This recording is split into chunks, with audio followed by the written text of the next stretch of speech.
আচ্ছা, সো ব্যাপন সম্পর্কে তো হচ্ছে তোমাদের মোটামুটি ধারণা আছে। ব্যাপন কি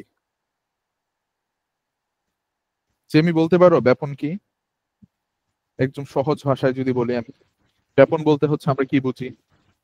স্যার এটা গাছ লাগানোকে বোঝায় না, বেপন মানে গাছ বেপন করা। আচ্ছা, ওমর ফারুক বলতে পারবে ব্যাপন মানে কি? আমরা হচ্ছে একদমই একটা নতুন কনসেপ্ট হচ্ছে শিখতে যাচ্ছি, নতুন কিছু। ওকে, ব্যাপন হচ্ছে একটা প্রক্রিয়া। হ্যাঁ, এখানে গাছের চিহ্ন দেখে মনে করে কিছু না যে গাছ রোপণ প্রক্রিয়া, নট লাইক দ্যাট। এটা হচ্ছে গাছ রোপণ প্রক্রিয়া না। ব্যাপন মানে হচ্ছে একটা প্রক্রিয়া যার মাধ্যমে হচ্ছে উদ্ভিদ, উদ্ভিদ ছাড়াও, আচ্ছা আমরা হচ্ছে আমি হচ্ছে একটা ইন জেনারেল ঘটনা বলি তোমাদের। তোমরা কি কখনো পারফিউম ইউজ করছো? জি স্যার। কে কে হচ্ছে পারফিউম ইউজ করো? রাইজ হ্যান্ড করো তো দেখি। স্মৃতি, স্মৃতি হচ্ছে পারফিউম ইউজ করে। তারপর ওমর ফারুক, হ্যাঁ ওমর ফারুক করে। তারপর হচ্ছে মাহমুদা সুলতানা, তারপর হচ্ছে রাবেয়া। আচ্ছা, তো আমরা হচ্ছে মোটামুটি অনেকেই পারফিউম বা হচ্ছে আতর ইউজ করি। ওকে, সো পারফিউমটা যখন আমরা হচ্ছে স্প্রে করি, সাথে সাথে কি হয়, পুরা রুমে ছড়িয়ে পড়ে না?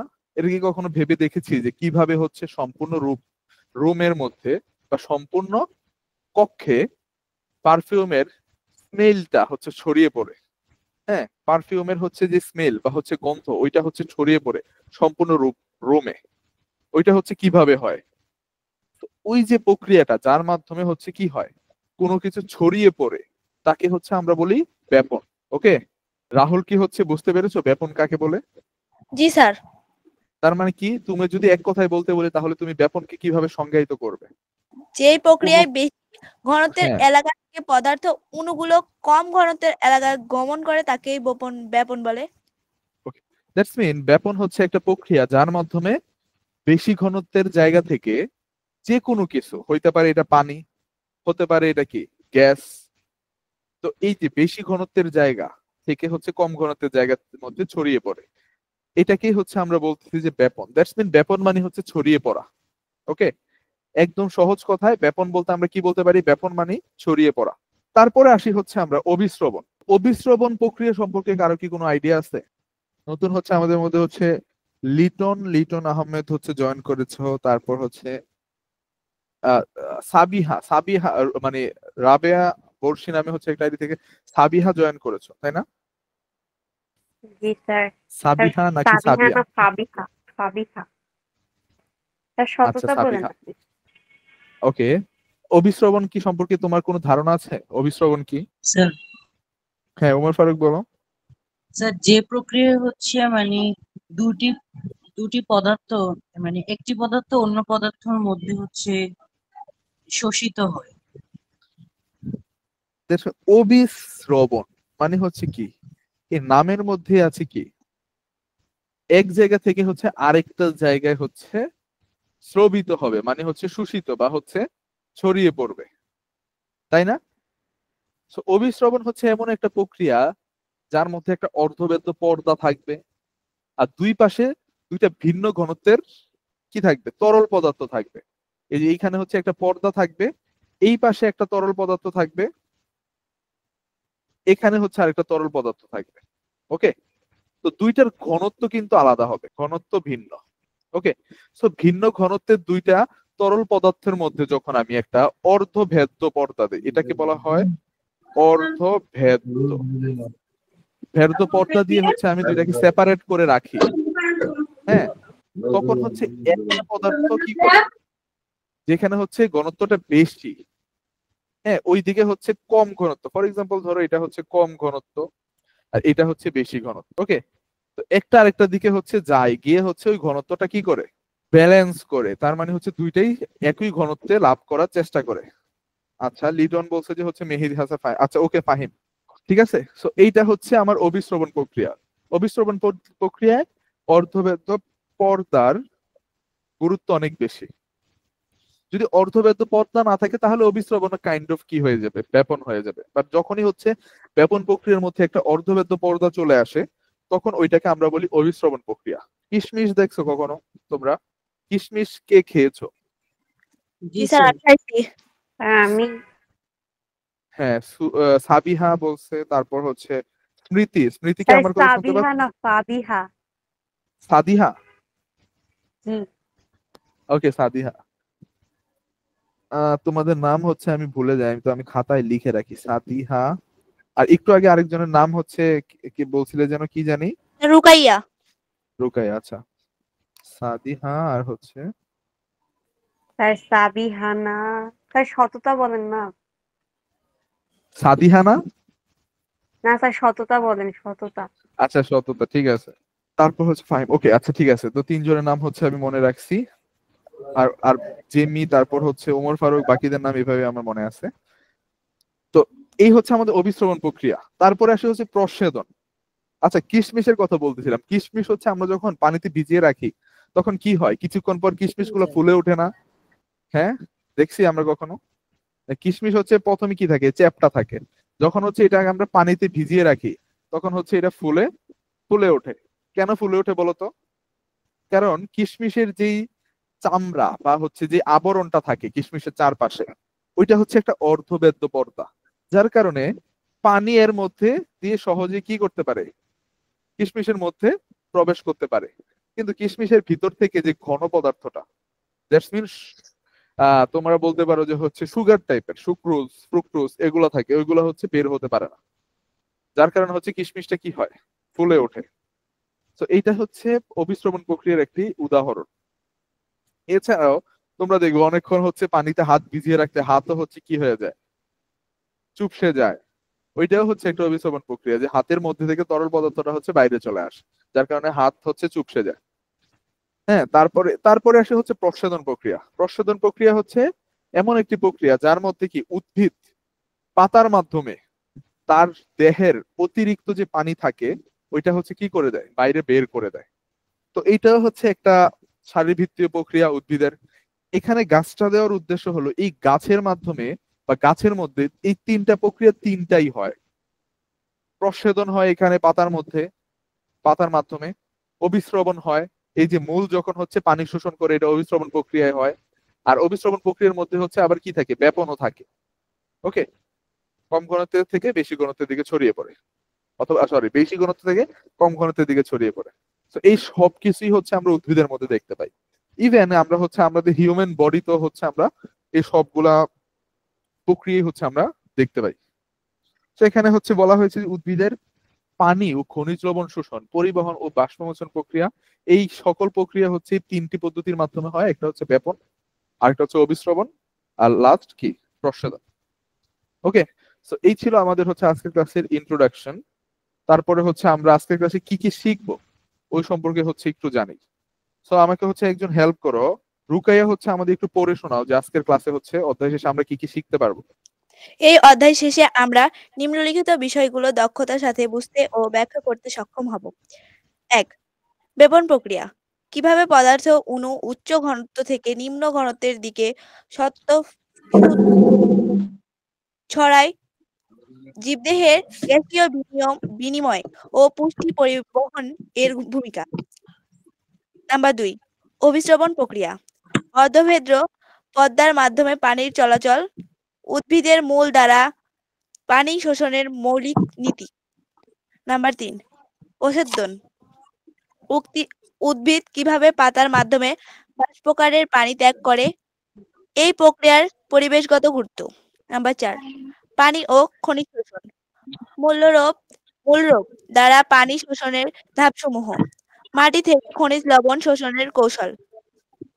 ওকে, সো এইগুলো সম্পর্কে হচ্ছে আমরা ধারণা পাবো যে ব্যাপন কাকে বলে, কিভাবে হয়, অভিস্রবণ কাকে বলে, কিভাবে হয়, প্রস্বেদন কাকে বলে, কিভাবে হয়, এবং পানি ও খনিজ লবণ শোষণে ব্যাপন, প্রস্বেদন, অভিস্রবণের গুরুত্ব কি, ওই সম্পর্কে হচ্ছে আমরা একটা ধারণা পাবো। তো পাশে থাকা যে গাছটা দেখতে পাচ্ছি আমরা, সবাই দেখতে পাচ্ছি এটা, এই যে এই গাছটি কি আমরা দেখতে পাচ্ছি সবাই? জি স্যার। ওকে, জি তো স্যার। এই গাছটাতে হচ্ছে দেখা যাচ্ছে যে অভিস্রবণ প্রক্রিয়া হচ্ছে মূলগুলো মাটি থেকে কি করছে, পানি শোষণ করছে অভিস্রবণ প্রক্রিয়া। তারপর হচ্ছে ব্যাপন প্রক্রিয়ার মাধ্যমে ওই যে শোষিত হয় পানির সাথে যে খনিজ লবণ শোষণ করে, ওইটা হচ্ছে অভিস্রবণ ব্যাপন প্রক্রিয়া হচ্ছে পুরো বডিতে হচ্ছে গাছে ছড়িয়ে পড়ে। এবং ওইটাতে হচ্ছে আরো কিছু ইম্পর্টেন্ট টিস্যু হচ্ছে কাজ করে, পরবর্তীতে আমরা পড়বো প্রস্বেদন প্রক্রিয়ায় গিয়ে। তারপরে হচ্ছে আসে সর্বশেষ কি, পাতার মাধ্যমে গাছের অতিরিক্ত পানি হচ্ছে বের হয়ে যায়। এখন প্রস্বেদনকে বলা হয় যে নেসেসারি এভিল, দ্যাটস মিন প্রয়োজনীয় ক্ষতি। কেন বলা হয় ওইটাও হচ্ছে আমরা পড়বো। ওকে, এখন চলে আসি আমরা হচ্ছে ব্যাপন। ব্যাপনের ইংরেজি শব্দ কি? ডিফিউশন।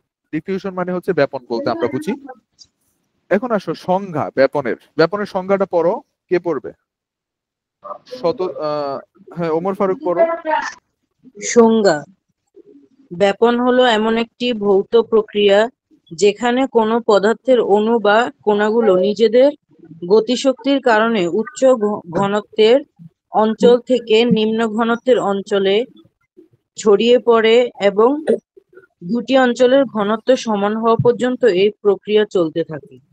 ওকে, সো ব্যাপন হচ্ছে এমন একটি প্রক্রিয়া যার মধ্যে কি হয়, অধিক ঘনত্বের স্থান থেকে কম ঘনত্বের স্থানের দিকে হচ্ছে অণুগুলো যাত্রা শুরু করে, এবং যতক্ষণ পর্যন্ত দুইটার ঘনত্ব সেম না হবে, একই না হবে, ততক্ষণ পর্যন্ত হচ্ছে এই প্রক্রিয়া চলমান থাকে। হ্যাঁ, ফাহিম কি কিছু বলতে চাচ্ছ? জি না স্যার। ওকে, তো এই হচ্ছে আমাদের ব্যাপন বা হচ্ছে ডিফিউশন প্রক্রিয়া। তো ডিফিউশন প্রক্রিয়া যদি আমি বলি যে যখন হচ্ছে আমরা একটা পারফিউম স্প্রে করি বা হচ্ছে আতর হচ্ছে স্প্রে করি, তখন হচ্ছে যতক্ষণ পর্যন্ত রুমের সম্পূর্ণ বাতাসের মধ্যে সমানভাবে ওই স্মেলটা ছড়িয়ে না পড়ে, ততক্ষণ পর্যন্ত ওই প্রক্রিয়া চলতে থাকে। আর যখনই হচ্ছে সম্পূর্ণ ছড়িয়ে পড়ে, ওই প্রক্রিয়া বন্ধ হয়ে যায়। তো এটাই হচ্ছে ব্যাপন প্রক্রিয়া। সো ব্যাপন প্রক্রিয়া সহজ হিসাব হচ্ছে ছড়িয়ে পড়বে, স্বতঃস্ফূর্ত ভাবে ছড়িয়ে পড়বে। এখন আসি, এটা হচ্ছে একটা ভৌত প্রক্রিয়া। তোমরা কি জানো ভৌত প্রক্রিয়া আরেকটা কি প্রক্রিয়া আছে? দুই ধরনের প্রক্রিয়া হয় বা পরিবর্তন হয় রসায়নে। রাসায়নিক প্রক্রিয়া, একটা হচ্ছে রাসায়নিক প্রক্রিয়া যার মাধ্যমে রাসায়নিক পরিবর্তন হয়, আর আরেকটা হচ্ছে ভৌত প্রক্রিয়া যার মাধ্যমে ভৌত পরিবর্তন হয়। তো ভৌত পরিবর্তন বা রাসায়নিক পরিবর্তন সম্পর্কে কি তোমরা জানতে চাও? জি স্যার, একটু বলেন। ওকে, তুমি ধরো হচ্ছে একটা মোমবাতি জ্বালাও যদি, তখন কি তৈরি হয় বলতো? কার্বন ডাই অক্সাইড তৈরি হয় না? তার পরিবর্তে হচ্ছে সে বাতাস থেকে কি নেয়? অক্সিজেন নেয়। অথবা যদি তোমার কথাই চিন্তা করো, তুমি হচ্ছে অক্সিজেন নাও, হ্যাঁ, নিঃশ্বাসের সাথে, তারপর হচ্ছে কি কার্বন ডাই অক্সাইড ছেড়ে দাও বাতাসে, তো তুমি হচ্ছে নিচ্ছ অক্সিজেন কিন্তু ছাড়ছো কি কার্বন ডাই অক্সাইড। তার মানে দুইটার মধ্যে ধর্মের অনেক পার্থক্য আছে, একটা হচ্ছে অক্সিজেন, আরেকটা হচ্ছে কার্বন ডাই অক্সাইড। তো দুইটা রাসায়নিক সংকেত আলাদা, রাসায়নিক নামও আলাদা। এটাকে বলতেছি যে আমি রাসায়নিক পরিবর্তন।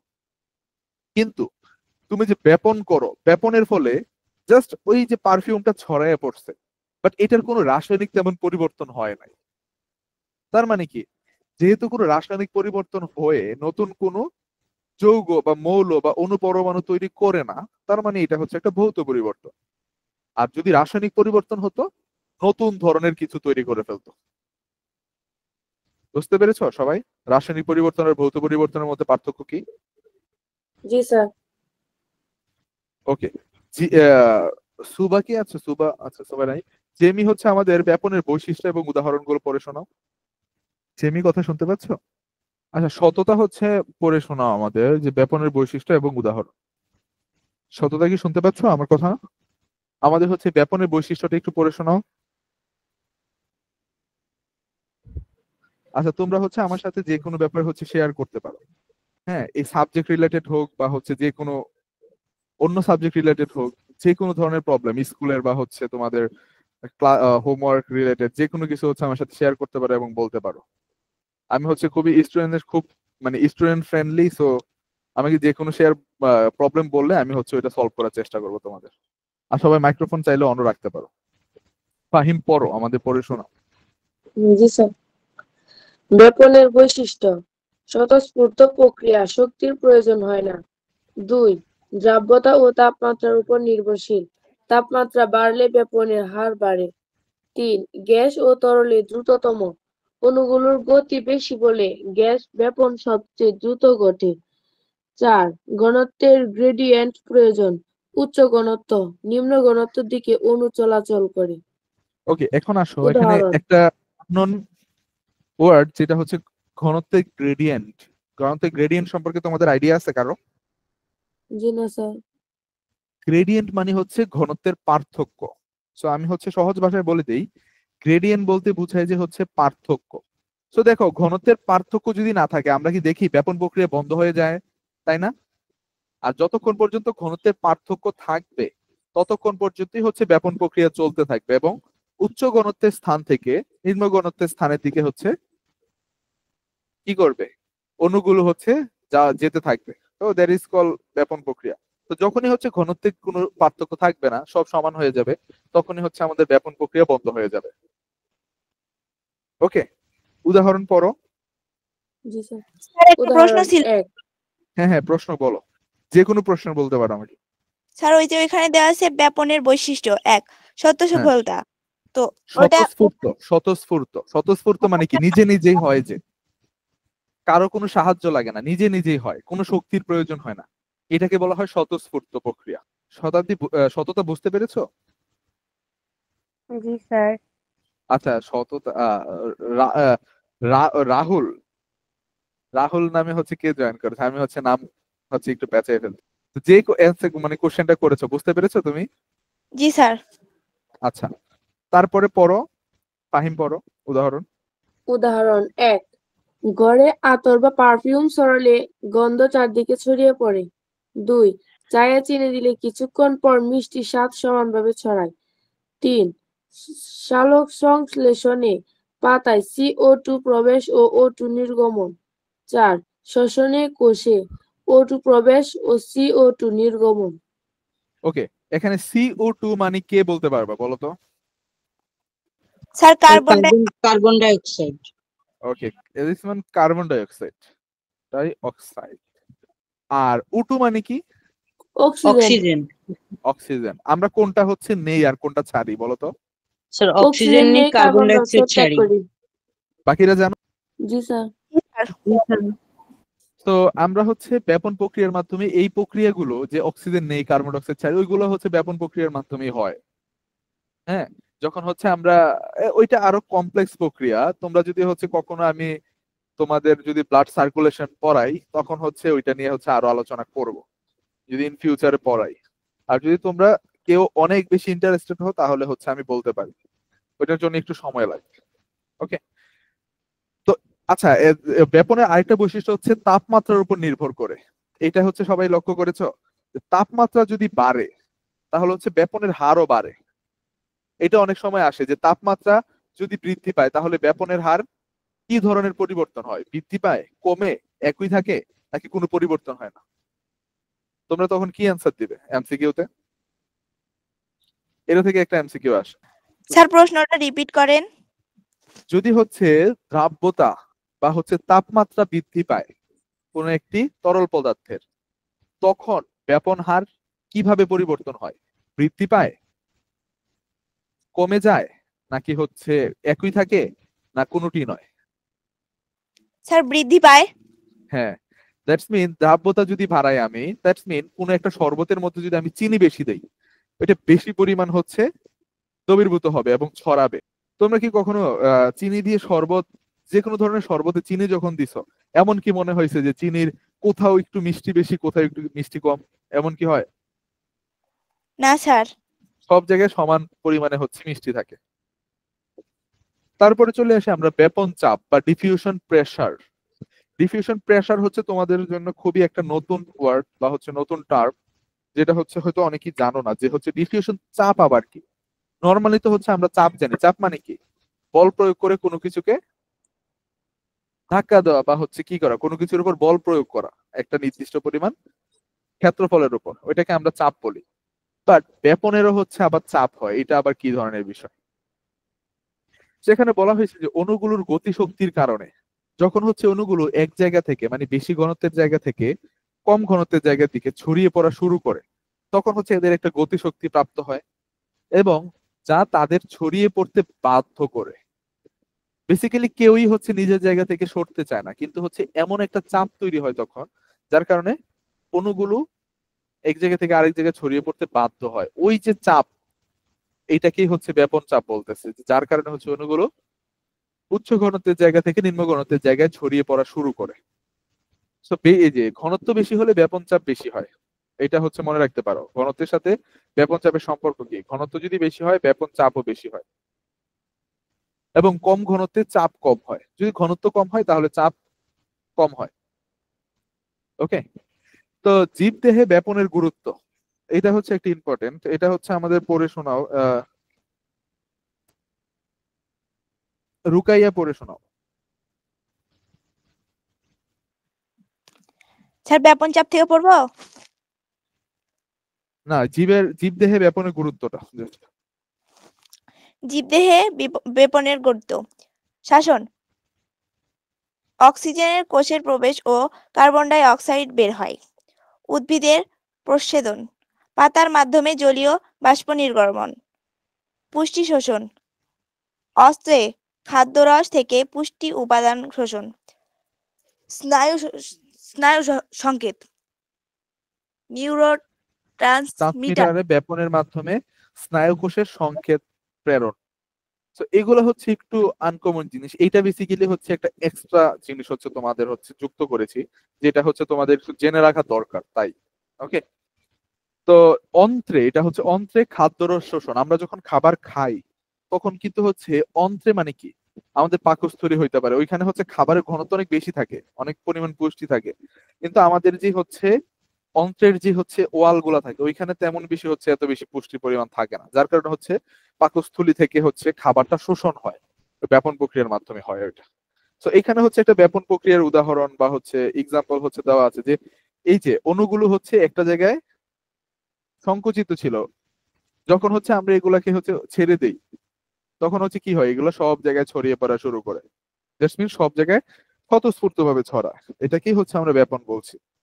তো এখন বলো তোমাদের হচ্ছে ব্যাপন নিয়ে হচ্ছে কারো কোনো প্রশ্ন আছে কিনা, যে কোনো ধরনের কোশ্চেন যদি থাকে আমাকে বলতে পারো। সবাই মাইক্রোফোন অন করে বলো, ব্যাপন নিয়ে হচ্ছে কারো কোনো প্রবলেম আছে কিনা। স্যার এখানে স্নায়ু সংকেতে নিউরোট্রান্সমিটার, এটা মানে কি? নিউরো ট্রান্সমিটার মানে হচ্ছে তোমার স্নায়ুতন্ত্রের হচ্ছে একটি বলতে পারো একক, যার মাধ্যমে হচ্ছে স্নায়ুর মাধ্যমে যেই হচ্ছে তোমার উদ্দীপনাগুলো সমস্ত দেহে ছড়িয়ে পড়ে, যার কারণে তুমি হাত হচ্ছে তুমি উঠাতে পারো, নড়াচড়া করতে পারো, তারপর হচ্ছে চোখ নাড়াতে পারো, কথা বলতে পারো, ওই সবগুলাই হচ্ছে নিউরো ট্রান্সমিটারের মাধ্যমে হয়। জাস্ট মিন তোমার মস্তিষ্ক থেকে মাসাল পর্যন্ত সংকেত স্থানান্তরের প্রক্রিয়াকে বলা হয় নিউরো ট্রান্সমিটার। ওইটা আরো হচ্ছে উপরের লেভেলের পড়ালেখা, ওইটা জাস্ট আমি এখানে যুক্ত করি যাতে হচ্ছে তোমরা ওইটা সম্পর্কে একটু জানতে পারো। জাস্ট নিউরো ট্রান্সমিটার হচ্ছে এমন একটি বলতে পারো একটা কোষ, যার মাধ্যমে হচ্ছে মস্তিষ্ক থেকে তোমার যে হচ্ছে মাসাল থাকে বা হচ্ছে হাত পায়ে সমস্ত শরীরে স্নায়ু উদ্দীপনা হচ্ছে স্থানান্তরিত হয়, যার কারণে হচ্ছে তুমি হাত পা নাড়াইতে পারো, কথা বলতে পারো। বুঝতে পেরেছো? জি স্যার, বুঝতে পারছি। ওকে, এখন হচ্ছে আমরা যদি হচ্ছে ব্যাপন বুঝে থাকি তাহলে হচ্ছে আমরা একটা এখানে হচ্ছে একটা বক্স দেখতে পাচ্ছি যে কাঁচ, পানিতে তোতের ব্যাপন প্রক্রিয়া পর্যবেক্ষণ। তোত দেখছো তোমরা কখনো? তোত, তোত গাছ দেখছো তোমরা? আচ্ছা, তোমরা হয়তো দেখোনি। তুত হচ্ছে এক ধরনের গাছ হয়, তুত গাছ। এছাড়া হচ্ছে ওইটার একটা সংকেত থাকে। ওকে, এটা রাসায়নিক পদার্থ তুত। তো তুতকে যখন হচ্ছে তুমি পানিতে ছেড়ে দাও তখন সম্পূর্ণ তুত হচ্ছে একটা, ওর হচ্ছে একটা গাঢ় নীল রঙের হচ্ছে কালার থাকে তুতের। তো যখন হচ্ছে আমরা ওইটাকে হচ্ছে পানিতে মিশাই তখন দেখা যায় সম্পূর্ণ পানি হচ্ছে ওই রং ধারণ করে। তুতের কথা বাদ দাও, নর্মালি হচ্ছে কি হয়, তুমি যখন হচ্ছে পানিতে রং মিশাও তখন কি হয়, সম্পূর্ণ পানিতে হচ্ছে রংটা ছড়িয়ে পড়ে না, ওইটাই হচ্ছে ব্যাপন প্রক্রিয়া। অথবা হচ্ছে যখন আমরা পানিতে চিনি মিশাই সম্পূর্ণ পানিতে হচ্ছে চিনিটা ছড়িয়ে পড়ে, ওইটাই হচ্ছে ব্যাপন প্রক্রিয়া। তো এখানে হচ্ছে তোতের ব্যাপন প্রক্রিয়ার একটি উদাহরণ হচ্ছে এখানে দেওয়া হয়েছে।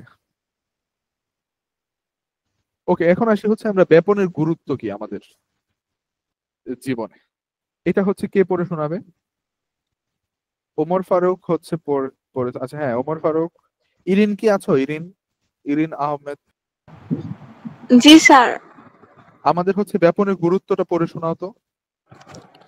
আচ্ছা, ব্যাপক ব্যাপন প্রক্রিয়া জীবের বিভিন্ন অত্যাবশ্যকীয় শারীরিক বৃত্তীয় কাজে গুরুত্বপূর্ণ ভূমিকা পালন করে। নিম্নে এর কয়েকটি প্রধান ভূমিকা উল্লেখ করা হলো। সালোক সংশ্লেষণ প্রক্রিয়ায় উদ্ভিদের পাতায় অবস্থিত স্টোমাটা দিয়ে বাতাসের কার্বন ডাই অক্সাইড ব্যাপন প্রক্রিয়ায় ভেতরে প্রবেশ করে এবং অক্সিজেন বেরিয়ে যায়। এই প্রক্রিয়া সালোক সংশ্লেষণের জন্য অপরিহার্য। শ্বসন প্রক্রিয়ায় জীবকোষে শোষণের সময় গ্লুকোজ জারণের জন্য প্রয়োজনীয় অক্সিজেন ব্যাপন প্রক্রিয়ায় কোষে প্রবেশ করে। একইভাবে উৎপন্ন কার্বন ডাই অক্সাইড কোষ থেকে বেরিয়ে যায়। প্রস্বেদন প্রক্রিয়ায় উদ্ভিদের দেহে শোষিত পানি বাষ্পাকারে প্রস্বেদনের মাধ্যমে ব্যাপন প্রক্রিয়ায় দেহ থেকে বেরিয়ে যায়। প্রাণীদের শোষণ প্রক্রিয়ায় ফুসফুস থেকে অক্সিজেন রক্তে এবং রক্ত থেকে কার্বন ডাই অক্সাইড ফুসফুসে ব্যাপন প্রক্রিয়ায় আদান প্রদান হয়। পুষ্টি উপাদান পরিবহনে রক্ত থেকে পুষ্টি উপাদান ও অক্সিজেন লসিকায় এবং লসিকা থেকে কোষে ব্যাপন প্রক্রিয়ায় পরিবাহিত হয়। ওষুধ শোষণ মানবদেহে সেবনকৃত ঔষধের কার্যকরী উপাদানগুলো লক্ষ্য অঙ্গ বা কোষে ব্যাপন প্রক্রিয়ায় পৌঁছায় এবং তার ক্রিয়া প্রদর্শন করে। ওকে, সো আমরা হচ্ছে ব্যাপন প্রক্রিয়ার কিছু গুরুত্বপূর্ণ হচ্ছে ভূমিকা দেখছি, যে হচ্ছে সালোক সংশ্লেষণে হচ্ছে কার্বন ডাই অক্সাইড এবং অক্সিজেনের আদান প্রদানে সাহায্য করে। সহজভাবে হচ্ছে এগুলো মনে রাখবে যে হচ্ছে ব্যাপন প্রক্রিয়ার গুরুত্ব কি। সালোক সংশ্লেষণে গুরুত্বপূর্ণ ভূমিকা পালন করে, যেমন কার্বন ডাই অক্সাইড আদান প্রদানে সাহায্য করে। তারপরে সে হচ্ছে শ্বসন প্রক্রিয়া। শ্বসন প্রক্রিয়া গ্লুকোজের জারণে এবং প্রয়োজনীয় অক্সিজেন ব্যাপন প্রক্রিয়ায় কোষে প্রবেশ করে, এটা হচ্ছে শ্বসন প্রক্রিয়া। তারপরে আসে হচ্ছে প্রস্বেদন প্রক্রিয়াও হচ্ছে ব্যাপনের গুরুত্বপূর্ণ ভূমিকা পালন আছে। তারপরে হচ্ছে প্রাণীদের শ্বসন কিভাবে হয়? ফুসফুসের মাধ্যমে। তো ফুসফুস থেকে হচ্ছে যখন অক্সিজেন রক্তে প্রবেশ করে, ওইটাও হচ্ছে ব্যাপন প্রক্রিয়ার মাধ্যমে হয়। তারপরে হচ্ছে পুষ্টি উপাদান পরিবহনে রক্তে যে পুষ্টি উপাদান হচ্ছে ধরো তোমার অন্ত্র থেকে বা হচ্ছে পাকস্থলী থেকে যে হচ্ছে রক্তে যায় পুষ্টি উপাদানগুলো হজম হওয়ার পর, তারপর হচ্ছে ওইখান থেকে রক্তের মাধ্যমে সমস্ত দেহে ছড়িয়ে পড়ে। এই ছড়িয়ে পড়াটাও হয় ব্যাপন প্রক্রিয়ার মাধ্যমে। ওকে, তারপরে আসে হচ্ছে ওষুধ সেবনে। তো আমরা যখন ওষুধ খাই ওইটা কোথায় যায়? ওইটা হচ্ছে খাদ্য হিসেবে গ্রহণ করি। তো ওইটাও হচ্ছে আমাদের খাদ্য নালীতে যায় এবং ব্যাপন প্রক্রিয়ার মাধ্যমে সমস্ত শরীরে ছড়িয়ে পড়ে। তো এগুলা হচ্ছে ব্যাপনের গুরুত্ব, যে হচ্ছে কিভাবে আমাদের প্রাত্যহিক জীবনে ব্যাপন প্রক্রিয়া আমাদের জীবনে হচ্ছে গুরুত্বপূর্ণ ভূমিকা পালন করে। ওকে, কারো কোনো প্রবলেম বা হচ্ছে কোশ্চেন আছে বলো ব্যাপন নিয়ে? তারপরে হচ্ছে আমরা এর পরের প্রক্রিয়ায় চলে যাব। যদি কারো কোনো প্রবলেম থাকে, যে কোনো ধরনের কোশ্চেন আমাকে বলতে পারো। কামরুল জয়েন করেছে, কামরুলের কি কোনো প্রবলেম আছে বলো তো? ওমর ফারুক, ইরিন, না স্যার। তারপর হচ্ছে সততা, রুকাইয়া, প্রবলেম থাকলে বলতে পারো। প্রবলেম নাই। ওকে, তাহলে হচ্ছে আমরা পরের ধাপে যাই। এমসিকিউ কোশ্চেন, বলো ব্যাপন কি?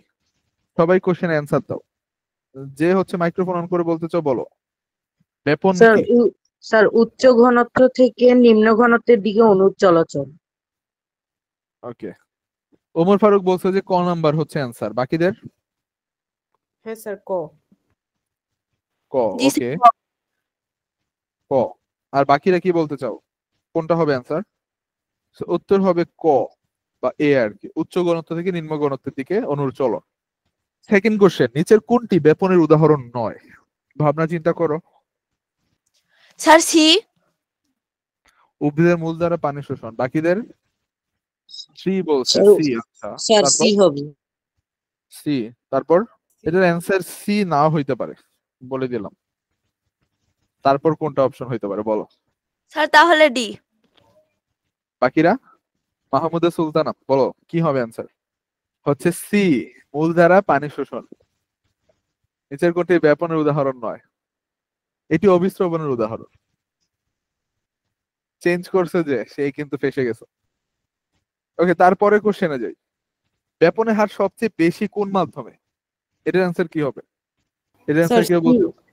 সি হবে। আচ্ছা, সি বলছে, স্মৃতি বলছে যে হচ্ছে সি। স্যার বাকিরা? এ। রুকাইয়া বলছে হচ্ছে এ। বাকিদের কি মতামত বলো? স্যার কঠিন। কোন মাধ্যমে বেশি বলছে, সবচেয়ে বেশি কোন মাধ্যমে? কঠিনে তো হচ্ছে ব্যাপন অনেক কম হয়। লোহা কি তোমার রেখে দিলে পুরো রুমে ছড়াইয়া যায়? যায় না তো। তাহলে কঠিন তো স্যার হবে না। তাহলে স্যার তাহলে তাহলে সি হবে। সি। তো আমরা অ্যান্সার দেখি, সি অ্যান্সার। দ্যাটস মিন ঘেঁষি অণুগুলোর গতি সর্বাধিক, যার কারণে অনেক তাড়াতাড়ি ব্যাপন হয়ে যায়, হয়ে ছড়িয়ে পড়ে। ওকে, তারপরে আসলে হচ্ছে ব্যাপনের চাপ কিসের উপর নির্ভর করে? অণুর গতিশক্তি, তাপমাত্রা, ঘনত্ব, নাকি সবগুলো? অনুর গতিশক্তি। স্যার সবগুলো। ওমর ফারুক বলছে সবগুলো। তারপর হচ্ছে রুকাইয়া বলছে যে হচ্ছে অণুর গতিশক্তি। বাকিদের কি অ্যান্সার বলো? বাকি যারা হচ্ছে জয়েন করেছো, তোমাদের কি মতামত?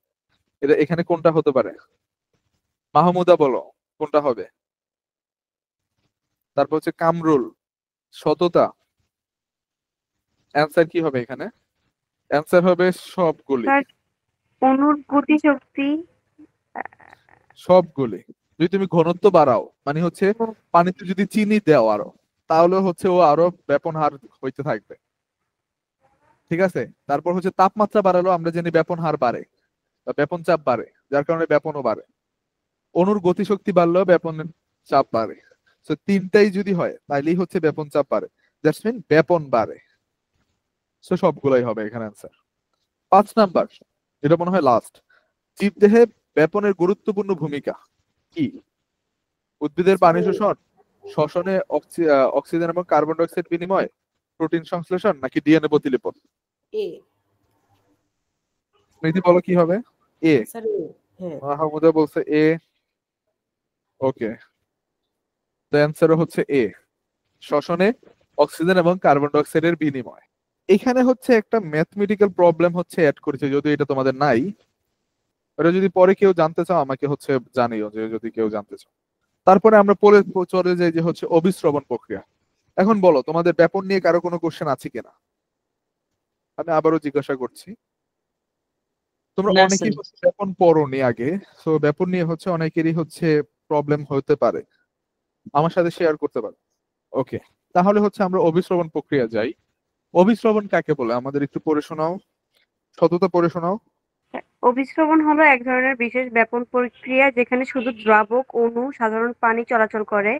একটি অর্ধবেধ পর্দা থাকে পৃথক দুটি ভিন্ন ঘনত্বের দ্রবণের মধ্যে ঘটে। আর দ্রাবক কম ঘনত্বের দ্রবণ থেকে বেশি ঘনত্বের দ্রবণের দিকে প্রবাহিত হয়। ওকে, তো এইটাই কাইন্ড অফ উল্টা মনে হইতেছে না ব্যাপনের থেকে? ব্যাপনে কি হতো, বেশি ঘনত্ব থেকে কম ঘনত্বে যেত, বাট এখানে এসে কি হয়, কম ঘনত্ব থেকে বেশি ঘনত্বের দিকে যাচ্ছে। তো মাঝখানে একটা অর্ধবৃত্ত পর্দাও থাকতেছে। কিভাবে বুঝি? কিশমিশ যখন পানিতে ভিজাই আমরা, পানির ঘনত্ব কিন্তু কম কিশমিশের ভিতরের ঘনত্বের তুলনায়, কিন্তু কম ঘনত্ব থেকে পানিটা ভিতরে যাচ্ছে কিশমিশের। দ্যাটস মিন এখানে কম ঘনত্ব থেকে অর্ধবেদ্য পর্দা ভেদ করে বেশি ঘনত্বের দিকে যায়। এটাই হচ্ছে কি অবিশ্রবণ প্রক্রিয়া। কারো কোনো ডাউট বা কোশ্চেন আছে বলো, বা বুঝতে পারোনি অবিশ্রবণ কি? এক কথায় যদি বলি আমি, তোমরা চাইলে লিখে রাখতে পারো অবিশ্রবণ প্রক্রিয়া কাকে বলে। যে প্রক্রিয়ায় দুটি ভিন্ন ঘনত্বের তরলের মধ্যে একটি অর্ধবেদ্য পর্দা ভেদ করে কম ঘনত্বের স্থান থেকে অণুগুলো বেশি ঘনত্বের দিকে প্রবাহিত হয় বা দিকে যায়, সেই প্রক্রিয়াকে আমরা বলি অবিশ্রবণ প্রক্রিয়া। অবিশ্রবণ প্রক্রিয়া যেহেতু হচ্ছে পর্দার স্যার হ্যাঁ বলো অমর ফারুক। স্যার আরেকবার বলবেন? ওকে, লিখো। যে প্রক্রিয়ায় বা যে বিশেষ ধরনের ব্যাপন প্রক্রিয়া লিখতে পারো, বা যে প্রক্রিয়া লিখতে পারো, যে প্রক্রিয়ায় দুটি ভিন্ন ঘনত্বের তরল পদার্থের মধ্যে একটি অর্ধবেদ্য পর্দা দ্বারা কম ঘনত্বের স্থান থেকে তরল পদার্থ বেশি ঘনত্বের স্থানের দিকে প্রবাহিত হয়, তাকে আমরা অবিশ্রবণ প্রক্রিয়া বলি। আরেকবার বলবো? স্যার কম ঘনত্বের পরে? কম ঘনত্বের তরল থেকে বা কম ঘনত্বের স্থান থেকে বেশি ঘনত্বের দিকে প্রবাহিত হয়, সেই প্রক্রিয়াকে আমরা অবিশ্রবণ প্রক্রিয়া বলি, বা এটাকে ইংলিশে অসমোসিস বলে। আর ব্যাপনকে বলা হয় ডিফিউশন, অবিশ্রবণকে বলা হয় অসমোসিস। ওকে, এখন আসা হচ্ছে আমরা পর্দার প্রকারভেদ দেখি। পর্দা কয় প্রকার হয়? সো মূলত হচ্ছে পর্দা 3 প্রকার: অভেদ্য পর্দা, ভেদ্য পর্দা, অর্ধভেদ্য পর্দা।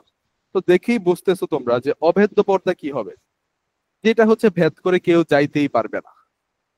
যেমন পলিথিন, পলিথিনে কি পানি নিলে ওইটা বাইরে চলে যায়? পলিথিনের নিছো কখনো তোমরা পলিথিনে পানি? জি স্যার, দিছি। বাইরে চলে যায় নাকি পানি, নাকি ভিতরেই থাকে? না স্যার, বাইরে যায় না। তার মানে কি এটা ভেদ করে হচ্ছে পানি বাইরে যেতে পারে না, তার মানে এটা কি একটা অভেদ্য পর্দা। তুমি যদি কাপড়ের মধ্যে পানি নাও তাহলে এটা কি হবে, চলে যাবে নাকি থাকবে? স্যার চলে যাবে। এখন তুমি হচ্ছে কাপড়ের ভিতরে কিছু ছোট ছোট ইট কণা পাথর মিশিয়ে হচ্ছে তুমি পানি নিছো, তাইলে হচ্ছে কি ইট কণা গুলা কি বাইরে বের হতে পারবে? না স্যার, পারবে না। শুধু পানিটাই বের হবে। তার মানে এটা হচ্ছে একটা কাইন্ড অফ অর্ধভেদ্য, যে হচ্ছে পানিকে ভেদ করে বের হইতে দিবে কিন্তু ওই ইট কণা গুলাকে বের হতে দিবে না।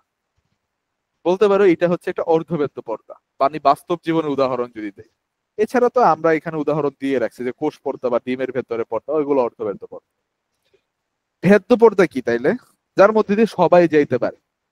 হ্যাঁ, তুমি এখন হচ্ছে কি করছো, বড় একটা ওই যে নেটের ব্যাগ গুলো পাওয়া যায় না, দেখছো তোমরা? জাল দেখছো কখনো? জাল, জি স্যার। ওর মধ্যে দিয়ে ওর মধ্যে যদি তুমি পানি নিতে চাও, ছোট ছোট ইট কণা যাই বালু যাই মিশাও নাও, মিশিয়ে হচ্ছে যদি পানি নিতে চাও, তাহলে কি হবে? ওই ইট বালু সবই পড়ে যাবে এর মধ্যে দিয়ে। তার মানে এটা হচ্ছে একটা ভেদ্য পর্দা, যা দিবা তাই হচ্ছে সে পাচার করে দিবে এর মধ্যে দিয়ে। তো এটা হচ্ছে একটা ভেদ্য পর্দা উদাহরণ।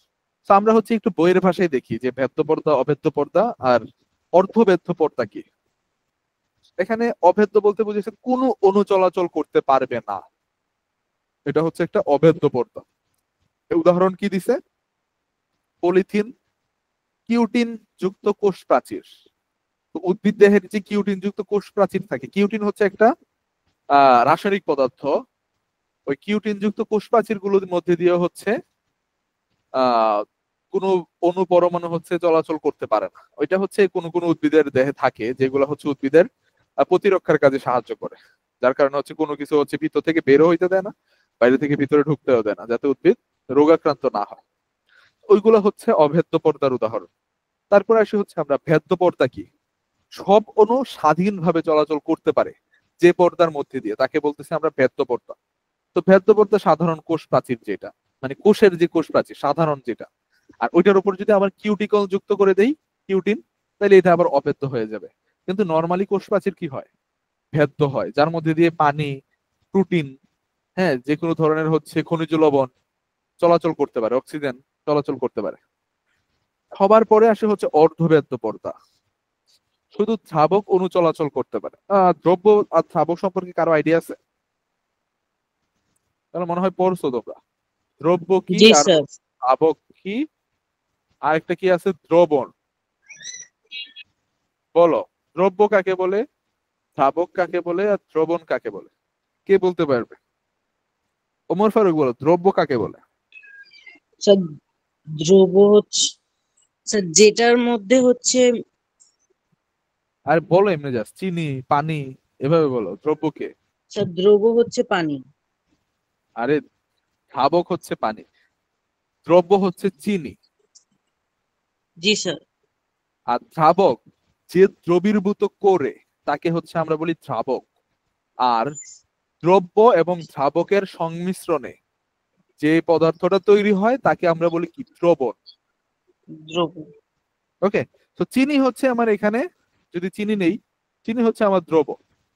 আর দ্রাবককে পানি, পানি। আর দ্রবণ কে হবে চিনির শরবত যেটা তৈরি হবে আর কি, ওইটাই হচ্ছে আমার দ্রবণ। ওকে, তো এখান থেকে হচ্ছে আমরা দ্রব্য, দ্রাবক এবং দ্রবণের মধ্যে পার্থক্যগুলো বুঝতে পারি। এবং অর্ধবেদ্য পর্দার মধ্যে দিয়ে শুধু এই যে দ্রাবক যে, হ্যাঁ সে মানে পানি, সেই হচ্ছে চলাচল করতে পারে, আর চিনি হচ্ছে কিন্তু আবার যাইতে পারে না। ওইটা বুঝাইতে চাইছে। এর উদাহরণ হচ্ছে বলছে কোষ পর্দা, ডিমের ভেতরের পর্দা। ডিমের ভেতরের পর্দা দিয়ে কিন্তু হচ্ছে পানি চলাচল করতে পারে, জানো তোমরা এটা?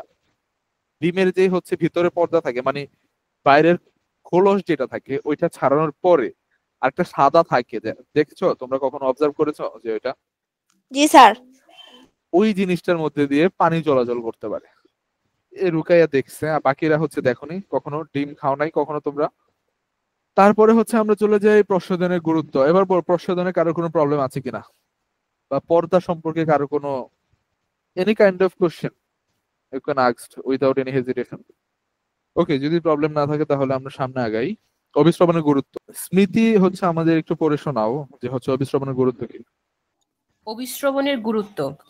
অবিশ্রবণ জীবকোষে পানি ও দ্রবীভূত পদার্থ যেমন খনিজ আচ্ছা, লবণ। স্মৃতির নাম যেন কি ছিল? স্যার কর্ণ হবে। কর্ণ? হ্যাঁ। ওকে, কর্ণ পড়ো। অবিশ্রবণের গুরুত্ব। মহাভারতের যে কর্ণ? হ্যাঁ স্যার। আচ্ছা, তারপর? অবিশ্রবণের গুরুত্ব। অবিশ্রবণ জীবকোষে পানি ও দ্রবীভূত পদার্থ যেমন খনিজ লবণ পরিবহন করার একটি গুরুত্বপূর্ণ প্রক্রিয়া। কোষের প্লাজমা পর্দা একটি অর্ধবৃত্ত পর্দা যা শুধু নির্দিষ্ট কিছু পদার্থকে প্রবেশ করতে দেয়। এই প্রক্রিয়ার মাধ্যমে অবিশ্রবণ হলো একটি প্রক্রিয়া যেখানে পানি একটি কম দ্রবণীয় পদার্থ সংবলিত স্থান থেকে বেশি দ্রবণীয় পদার্থ সংবলিত স্থানে অর্ধবৃত্ত পর্দা দিয়ে প্রবাহিত হয়। ওকে, অর্ধবৃত্ত পর্দার হচ্ছে একটা ইংরেজি নাম আছে যেটাকে বলা হয় সেমি পারমেবল মেমব্রেন। হ্যাঁ, সেমি পারমেবল মেমব্রেন মানে হচ্ছে অর্ধবৃত্ত পর্দা। তারপর কোষের গঠন ও প্লাজমা পর্দা। কোষের গঠন ও প্লাজমা পর্দা। প্রতিটি জীবকোষে একটি প্লাজমা পর্দা থাকে। এটি একটি অর্ধবৃত্ত পর্দা, অর্থাৎ কিছু নির্দিষ্ট পদার্থ যেমন পানি সহজেই পেরোতে পারে, আবার কিছু পদার্থ যেমন বড় আকারের আয়ন বা প্রোটিন পার হতে পারে না। পরিবেশ ও কোষরস। কোষের ভিতর থাকে কোষরস, সেল স্যাপ, যেখানে পানি ও বিভিন্ন দ্রবীভূত খনিজ লবণ থাকে। বাইরে থাকে পরিবেশ, যেমন মাটির পানি বা শরীরের অভ্যন্তরের তরল। ওকে, তো কোষের গঠন ও প্লাজমা পর্দা সম্পর্কে আমরা ধারণা পাই যে প্লাজমা পর্দা থাকে যেটা হচ্ছে কি কোষের চারপাশে থাকে, এবং ওইটা একটা অর্ধবৃত্ত পর্দা যে কাউকে ঢুকতে দেয় কাউকে ঢুকতে দেয় না। যাকে ওর মনে হয় যে ঢুকতে দেওয়া উচিত তাকে ঢুকতে দেয়, আর যে হচ্ছে কোষের ক্ষতি করতে পারে তাকে হচ্ছে ঢুকতে দেয় না। ও হচ্ছে কোষ পর্দা বা হচ্ছে প্লাজমা পর্দা বলি আমরা ওইটাকে। তারপরে আসে পরিবেশ ও কোষরস। তো আমরা দেখো এখন কোষরস যদি হচ্ছে সহজে পর্দা ভেদ করে বের হতে পারতো তাহলে কি হতো? ও কি কোষের ভিতরে বসে থাকতো নাকি বের হয়ে চলে যেত? পরিবেশে বের হয়ে যেত না। ফলে কি হইতো? উদ্ভিদ মারা যেত, কোষ নষ্ট হয়ে যেত। সো প্লাজমা পর্দা হচ্ছে ওইটা চায় না যে হচ্ছে কোষ রস বের হয়ে যায়। এই কারণে হচ্ছে ও ঢুকতে দেয় ভিতরে বিভিন্ন খনিজ লবণ ও দ্রবণ, কিন্তু হচ্ছে কোষের মধ্যে থেকে হচ্ছে বাইরে বের হতে দেয় না, যাতে হচ্ছে কোষ সুরক্ষিত থাকে। ওকে, তারপরে পড়ো অবিশ্রবণ প্রক্রিয়া শুরু। অবিশ্রবণ প্রক্রিয়া শুরু। যদি বাইরের তরলে পানির পরিমাণ বেশি হয় এবং কোষ রসের কম, তাহলে পানি অবিশ্রবণের মাধ্যমে কোষের ভিতরে ঢোকে। আবার যদি ভিতরে পানির পরিমাণ বেশি হয় তবে পানি বেরিয়ে যেতে পারে।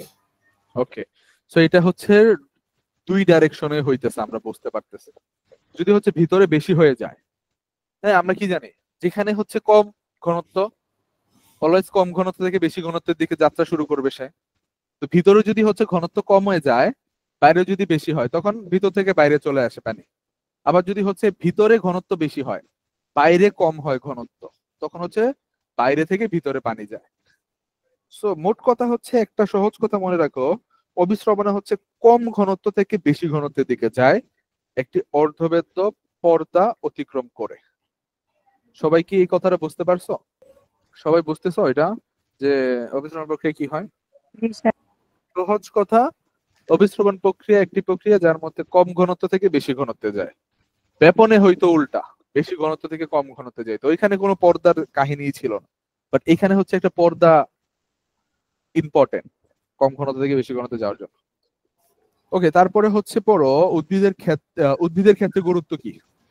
মূলরোম দ্বারা পানির শোষণ। মাটির পানি অবিশ্রবণের মাধ্যমে মূলরোমে প্রবেশ করে। 2. খনিজ লবণ শোষণ। পানি ও তাতে দ্রবীভূত খনিজ লবণ ও অবিশ্রবণের সাহায্যে কোষে প্রবেশ করে। 3. রসস্ফীতি।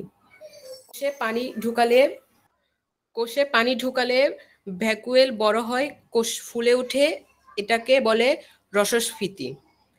এটি উদ্ভিদকে সতেজ ও খাড়া রাখতে সাহায্য করে। 4. ফুলের পাপড়ি ফোলা বা হচ্ছে বন্ধ হওয়া। সো উদ্ভিদের ক্ষেত্রে এসব গুরুত্বপূর্ণ হচ্ছে বিষয়গুলো আমরা দেখতে পারি, যেমন মূল রূপ দ্বারা পানি শোষণ হয়, এইটাও হচ্ছে প্রসারণের মাধ্যমে হয়। যেমন মাটির পানি যেটা থাকে অবিশ্রবণের মাধ্যমে কি করে, মূল রুমে প্রবেশ করে এবং ওইখান থেকে উদ্ভিদের সমস্ত শরীরে ছড়িয়ে পড়ে, অবিশ্রবণ প্রক্রিয়া হয়। খনিজ লবণ শোষণ, যখন পানি শোষণ হয় শুধু কি পানি শোষিত হয়, তার সাথে কি হয়, খনিজ লবণ গুলো হচ্ছে শোষিত হয় আয়ন হিসাবে। তো খনিজ লবণ শোষণেও হচ্ছে অবিশ্রবণ গুরুত্বপূর্ণ ভূমিকা পালন করে। রস স্ফীতি বা টার্জিডিটি, এইটা হচ্ছে কি বোঝায় তোমাদের, যখন কোষে পানি ঢুকলে যে ভেকুয়াল বড় হয়। ভেকুয়াল মানে কি, কোষের মধ্যে হচ্ছে তোমরা কি একটা বড় জায়গা দেখছো, উদ্ভিদ কোষ যখন আঁকছো তখন উদ্ভিদ কোষের মধ্যে একটা বড় জায়গা থাকে না খালি, ওইটা হচ্ছে অনেক বেশি বড় হয়ে যায়, যার কারণে হচ্ছে কোষ ফুলে ওঠে। একে রস স্ফীতি বলা হয়। রস স্ফীতি মানে কি, ভিতরে হচ্ছে পানির পরিমাণ বা হচ্ছে তরল পদার্থের পরিমাণ অনেক বেশি বেড়ে গেছে, যার কারণে হয় এখানে রস স্ফীতি।